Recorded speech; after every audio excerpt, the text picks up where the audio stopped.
ये आकाशवाणी रायपुर है। प्रादेशिक समाचार बुलेटिन के साथ मैं शशिकांत यादव।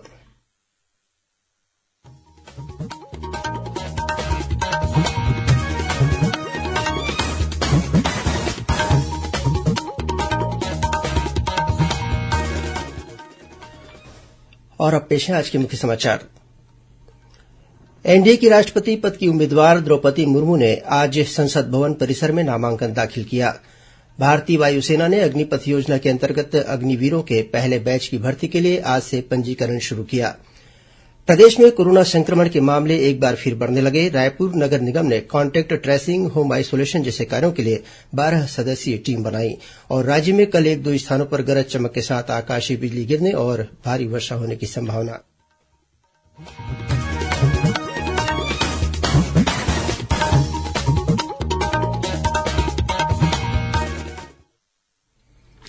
अब समाचार विस्तार से। राष्ट्रीय जनतांत्रिक गठबंधन एनडीए की राष्ट्रपति पद की उम्मीदवार द्रौपदी मुर्मू ने आज संसद भवन परिसर में नामांकन दाखिल किया। उन्होंने प्रधानमंत्री नरेन्द्र मोदी, केंद्रीय मंत्री राजनाथ सिंह, अमित शाह, नितिन गडकरी, भाजपा अध्यक्ष जेपी नड्डा तथा भाजपा और एनडीए शासित राज्यों के मुख्यमंत्रियों और एनडीए सहयोगियों के नेताओं की उपस्थिति में पर्चा भरा। श्रीमती मुर्मू ने नामांकन पत्र के 4 सेट दाखिल किए। नामांकन पत्र के पहले सेट पर प्रस्तावक के रूप में हस्ताक्षर करने वालों में प्रधानमंत्री नरेन्द्र मोदी और गृह मंत्री अमित शाह शामिल हैं, जबकि अन्य सेटों पर हस्ताक्षर करने वालों में केंद्रीय मंत्री राजनाथ सिंह और भाजपा अध्यक्ष जेपी नड्डा शामिल हैं। गौरतलब है कि राष्ट्रपति चुनाव के लिए नामांकन दाखिल करने की आखिरी तारीख 29 जून है। मतदान 28 जुलाई को होगा और वोटों की गिनती 21 जुलाई को की जाएगी। भारतीय वायुसेना में नई अग्निपथ योजना के अंतर्गत अग्निवीरों के पहले दल की भर्ती के लिए पंजीकरण की प्रक्रिया आज से शुरू हो गई है।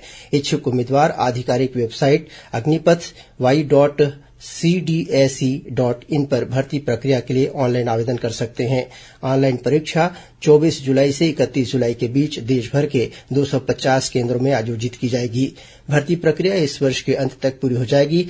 थल सेना और नौसेना 1 जुलाई से पंजीकरण प्रक्रिया शुरू करेंगे।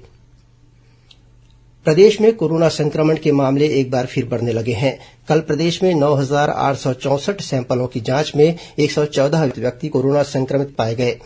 सबसे ज्यादा 26 मरीज कल रायपुर जिले में मिले। वहीं बलौदाबाजार जिले में 21, जशपुर में 19 और कोरिया जिले में 13 नए मरीज सामने आए। इस समय प्रदेश में कोरोना के 632 मरीजों का इलाज विभिन्न अस्पतालों और होम आइसोलेशन में चल रहा है। प्रदेश में कल कोरोना संक्रमण से एक व्यक्ति की मृत्यु हुई है। इस बीच कोरोना के बढ़ते मामलों को देखते हुए रायपुर नगर निगम सतर्क हो गया है। निगम ने कॉन्टैक्ट ट्रेसिंग, होम आइसोलेशन जैसे कार्यों के लिए 12 सदस्यीय टीम बनाई है। अपर आयुक्त अभिषेक अग्रवाल को इस टीम का नोडल अधिकारी बनाया गया है। यह टीम कोरोना संक्रमित व्यक्ति को अस्पताल पहुंचाने, कोविड जांच और रिपोर्टिंग, होम आइसोलेशन में रह रहे मरीजों की ट्रैकिंग तथा कोविड केयर सेंटरों में आवश्यक समन्वय के लिए कार्य करेगी। मुख्यमंत्री भूपेश बघेल ने इंदिरा संगीत और कला विश्वविद्यालय खैरागढ़ के अंतर्गत रायगढ़ में भी संगीत और नृत्य महाविद्यालय खोलने का प्रस्ताव तैयार करने के निर्देश दिए हैं। यह बात श्री बघेल ने आज रायपुर में आयोजित छत्तीसगढ़ संस्कृति परिषद की बैठक की अध्यक्षता करते हुए कही। बैठक में परिषद की आगामी कार्ययोजना पर विचार विमर्श किया गया। बैठक में मुख्यमंत्री ने कहा कि राष्ट्रपिता महात्मा गांधी के व्यक्तित्व और कृतित्व पर राज्य के सभी संभागीय मुख्यालयों में कार्यशाला आयोजित की जाए। उन्होंने कहा कि लोक कला और संस्कृति पर आधारित कार्यक्रम केवल राजधानी तक ही सीमित न रहें, बल्कि राज्य के सभी संभागीय मुख्यालयों में आयोजित किए जाएं। उन्होंने कहा कि लौह और बेल मेटल शिल्पकला की ऐसी उपयोगी कलात्मक वस्तुएं तैयार की जाए जिनका घर घर में उपयोग हो सके। इससे ऐसी वस्तुओं को अच्छा बाजार मिलेगा, व्यावसायिक विस्तार होगा और इन कलाओं में रोजगार के अवसर भी बढ़ेंगे।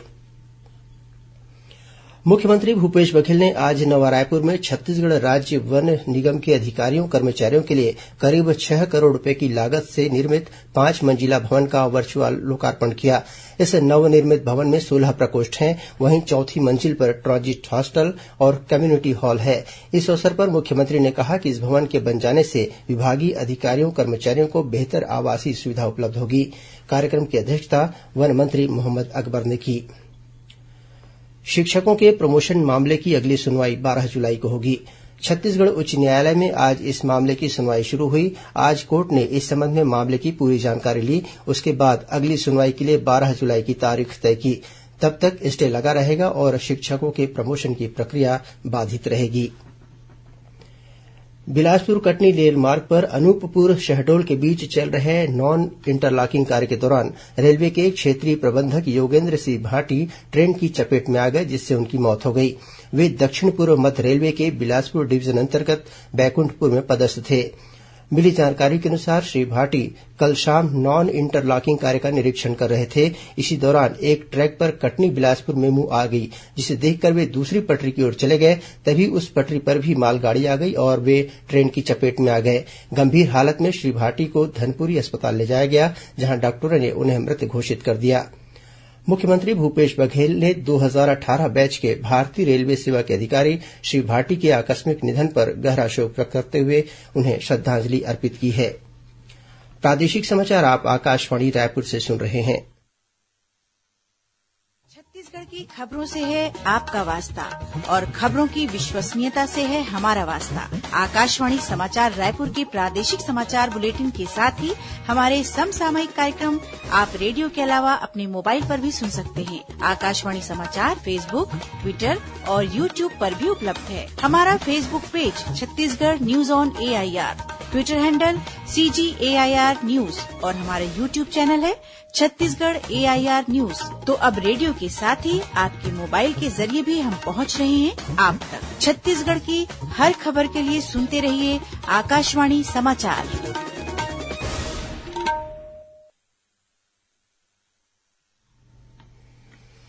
और अब आगे बढ़ते हैं बाकी के समाचारों की ओर। बिलासपुर रेलवे बोर्ड के निर्देश पर आज से लेकर 12 जुलाई तक 34 एक्सप्रेस और मेमू पैसेंजर स्पेशल ट्रेनों का परिचालन रद्द कर दिया गया है। इनमें Bilaspur Bhopal Bilaspur express, Bilaspur Rewa Bilaspur express, Jabalpur Ambikapur Jabalpur express, Nanded Santragachi Nanded express और कमलापति संतरागाछी कमलापति एक्सप्रेस शामिल है। इसके साथ ही कुछ साप्ताहिक एक्सप्रेस ट्रेनों का परिचालन भी रद्द किया गया है। इसी तरह बिलासपुर रायगढ़ बिलासपुर, रायपुर डोंगरगढ़ मेमू, डोंगरगढ़ रायपुर बिलासपुर मेमू सहित कुछ पैसेंजर स्पेशल ट्रेनें भी रद्द की गई हैं। आज रायपुर में भारतीय जनता पार्टी के पार्षदों ने पार्टी के जिला अध्यक्ष श्रीचंद सुंदरानी और नगर निगम में नेता प्रतिपक्ष मीनल चौबे के नेतृत्व में नगर पालिका निगम कार्यालय का घेराव किया। इस दौरान उन्होंने स्मार्ट सिटी योजना के अलावा प्रधानमंत्री आवास योजना में भ्रष्टाचार और अमृत मिशन योजना में स्तरहीन कार्य का आरोप लगाया। पार्टी जिला अध्यक्ष श्रीचंद सुंदरानी ने निगम की कार्यप्रणाली पर सवाल उठाते हुए कहा कि केंद्र सरकार स्मार्ट सिटी के लिए करोड़ों रुपए दे रही है, लेकिन निगम में कार्यों के नाम पर सिर्फ भ्रष्टाचार किया जा रहा है। उन्होंने इसकी जांच कर जिम्मेदारों पर कार्रवाई की मांग की। वहीं निगम की नेता प्रतिपक्ष मीनल चौबे ने भी अमृत मिशन योजना में मनमानी का आरोप लगाया। मुंगेली में जिला प्रशासन के मार्गदर्शन में प्रतियोगी परीक्षाओं और सैन्य बल भर्ती परीक्षा की तैयारी के लिए 600 युवाओं को प्रशिक्षण दिया जा रहा है। जिला प्रशासन और BR साव धर्मादा ट्रस्ट की ओर से इन युवाओं को टी-शर्ट का निःशुल्क वितरण किया गया। साथ ही प्रशिक्षकों को टी-शर्ट, लोअर और ट्रैक सूट प्रदान किया गया। ट्रस्ट द्वारा प्रशिक्षण प्राप्त कर रहे युवाओं के लिए आवश्यक सामग्री खरीदने करीब 3 लाख रूपये का चेक प्रदान किया गया। दक्षिण पश्चिम मानसून के 6 जुलाई तक पूरे देश में पहुंचने की संभावना है। मौसम विभाग ने कहा है कि मानसून सामान्य रूप से 8 जुलाई तक समूचे देश में पहुंचता है। इधर छत्तीसगढ़ में कल अनेक स्थानों पर हल्की से मध्यम वर्षा होने अथवा गरज चमक के साथ छींटे पड़ने की संभावना है। मौसम विभाग के अनुसार एक चक्रवाती घेरा दक्षिण पूर्व उत्तर प्रदेश के ऊपर विस्तारित है। वहीं एक अन्य चक्रीय चक्रवाती घेरा झारखंड से विदर्भ तक बना हुआ है। इसके प्रभाव से प्रदेश में 1-2 स्थानों पर गरज चमक के साथ आकाशीय बिजली गिरने और भारी वर्षा होने की संभावना है। और अब कुछ खबरें संक्षिप्त में। मुख्यमंत्री भूपेश बघेल ने आज अपने निवास कार्यालय में रानी दुर्गावती के बलिदान दिवस पर उनके चित्र पर पुष्प अर्पित कर उन्हें श्रद्धांजलि अर्पित की। श्री बघेल ने कहा कि वीरांगना रानी दुर्गावती का साहस और बलिदान हमेशा देशवासियों को प्रेरित करता रहेगा। राजनांदगांव जिले के डोंगरगढ़ थाना क्षेत्र में पदस्थ सहायक उप निरीक्षक तुकाराम बांक को राष्ट्रपति रामनाथ कोविंद की ओर से उत्कृष्ट कार्यों के लिए प्रशस्ति पत्र प्रदान किया गया है। इस प्रशस्ति पत्र को जिले के पुलिस अधीक्षक संतोष सिंह ने प्रदान किया।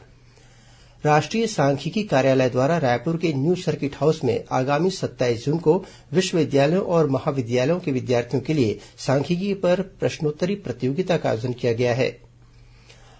जनसंघ के संस्थापक डॉक्टर श्यामा प्रसाद मुखर्जी की पुण्यतिथि पर भारतीय जनता पार्टी के अल्पसंख्यक मोर्चा ने कल राजनांदगांव में समता वृद्ध आश्रम जाकर बुजुर्गों को फल का वितरण किया। डॉक्टर खूबचंद बघेल कृषक रत्न पुरस्कार वर्ष 2022 के लिए किसानों से 31 जुलाई तक आवेदन आमंत्रित किए गए हैं। भिलाई इस्पात संयंत्र द्वारा भिलाई से लेह लद्दाख तक मोटर बाइक अभियान को आज संयंत्र निदेशक प्रभारी अनिर्बान दासगुप्ता ने झंडी दिखाकर रवाना किया। इस अभियान के तहत लोगों को पर्यावरण संरक्षण के लिए जागरूक किया जाएगा। बिलासपुर रेंज में चलाए जा रहे नशे से आजादी पखवाड़ा अभियान के तहत जब्त किए गए मादक पदार्थों को नष्ट किया गया। मोहतराई स्थित एक बायलर में नष्टीकरण के दौरान चलाए गए लगभग 12 टन गांजे से करीब 5 मेगावाट बिजली का उत्पादन हुआ। महासमुंद में 2 दिन पहले घड़ी व्यापारी के सेल्समैन से 9 लाख रूपये की लूट के मामले में पुलिस ने 6 आरोपियों को गिरफ्तार किया है। आरोपियों के पास से 5,90,000 रूपये नगद और घटना में प्रयुक्त 2 वाहन जब्त किए गए हैं। लूट का मास्टरमाइंड व्यापारी का पूर्व वाहन चालक बताया जा रहा है। राजनांदगांव के कलेक्टोरेट सभाकक्ष में आजादी का अमृत महोत्सव आकांक्षी जिला कार्यक्रम के तहत अधिकारियों के लिए आयोजित निबंध प्रतियोगिता के विजेताओं और प्रतिभागियों को जिला कलेक्टर ने पुरस्कार प्रदान किए। और कोंडागांव जिले की फरसगांव थाना पुलिस ने अंतर्राज्यीय गांजा तस्कर को गिरफ्तार कर उसके पास से लगभग 5 लाख रूपये का गांजा बरामद किया है। अंत में मुख्य समाचार एक बार फिर। एनडीए की राष्ट्रपति पद की उम्मीदवार द्रौपदी मुर्मू ने आज संसद भवन परिसर में नामांकन दाखिल किया। भारतीय वायुसेना ने अग्निपथ योजना के अंतर्गत अग्निवीरों के पहले बैच की भर्ती के लिए आज से पंजीकरण शुरू किया। प्रदेश में कोरोना संक्रमण के मामले एक बार फिर बढ़ने लगे। रायपुर नगर निगम ने कॉन्टैक्ट ट्रेसिंग, होम आइसोलेशन जैसे कार्यों के लिए 12 सदस्यीय टीम बनाई। और राज्य में कल 1-2 स्थानों पर गरज चमक के साथ आकाशीय बिजली गिरने और भारी वर्षा होने की संभावना। इसी के साथ प्रादेशिक समाचार बुलेटिन समाप्त हुआ। नमस्कार।